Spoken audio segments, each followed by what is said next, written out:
দাড়ি পাল্লায় ভোট দিলে নাকি বেসতে যেতে হবে।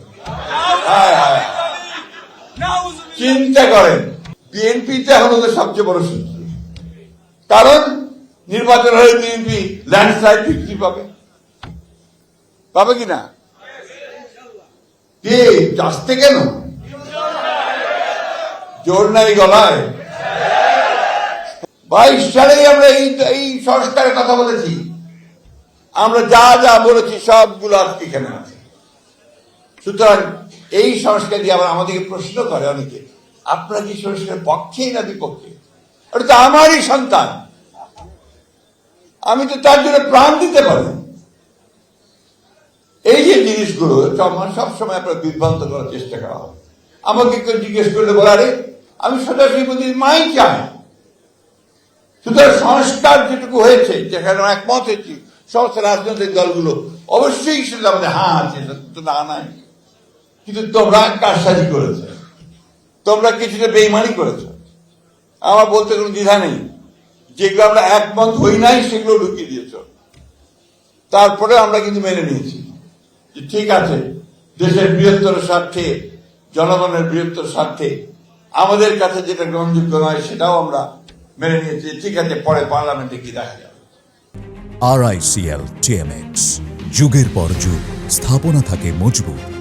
আমি যে কথাটা বলতে চাই, আজকে একটা অর্কেস্ট্রেট একটা প্রচারণা, পরিকল্পিতভাবে একটা প্রচারণা হচ্ছে বিএনপির বিরুদ্ধে। কারণ বিএনপিতে এখন ওদের সবচেয়ে বড় শত্রু, কারণ নির্বাচন হলে বিএনপি ল্যান্ডস্লাইড ভিক্টরি পাবে, পাবে কিনা? কে আসতে কেন জোর নাই গলায়? তো এই ল্যান্ডস্লাইড ভিক্টরি পাবে, সেই কারণে শুরু হয়েছে। আর সবচেয়ে বেশি দুষ্টামিগুলো কারা করছে? যারা অতীতে বাংলাদেশকে স্বীকার করে নাই, যারা বাংলাদেশের স্বাধীনতাতে বিশ্বাসী করে নাই, এবং ওই সময় যে আপনাদের বললেন যে কত মানুষ মেরেছে, আমাদের মা বোনদের কতজনের সম্ভ্রমহানি করেছে, কতজনকে পাকিস্তান হানাদার বাহিনীর হাতে আমাদের মা বোনদের তুলে দিয়েছে, সেই হিসাব আমরা ভুলি নাই। তারপরেও আমরা মনে করি যে রাজনীতি করছেন, রাজনীতি করেন সিধা রাস্তায় করেন, ধর্মকে ব্যবহার করে মানুষকে বিভ্রান্ত করে ভুল বুঝিয়ে দাড়ি পাল্লায় ভোট দিলে নাকি বেসতে যেতে হবে। চিন্তা করেন, তাহলে আর আমার নামাজ পড়া, আল্লাহর কাছে কমপ্লিট সারেন্ডার করা, ইমান আনা, এগুলোর দরকার নাই নাকি? আমাদের এখানে অনেকে আছেন, তারা ভালো বলতে পারবেন। বন্ধুগণ, এরা হচ্ছে এই করে, এই মানুষকে ভুল বোঝায়, ভ্রান্তি বোঝায় দিয়ে তারা এই সমস্ত করে বরাবর।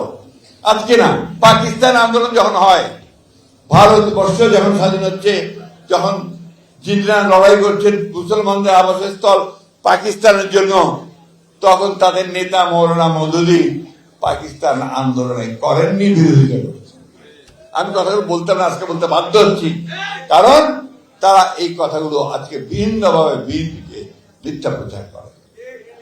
বাংলাদেশ স্বাধীনতা যুদ্ধ করেছে প্রতিটি মানুষ, তখন তারা বিরোধিতা করেছে, ঠিক না? আজকে যখন বাংলাদেশের মানুষ উন্মুখ হয়ে আছে যে বাংলাদেশি জাতীয়তাবাদের রাজনীতি, তারেক রহমানের নতুন রাজনীতি, আধুনিক রাজনীতি যা বাংলাদেশকে পাল্টে দেবে, তা গ্রহণ করবার জন্য উন্মুখ হয়ে আছে, তখন তারা আবার সেটাকে বিভ্রান্ত করার চেষ্টা করছে ধর্মের নামে।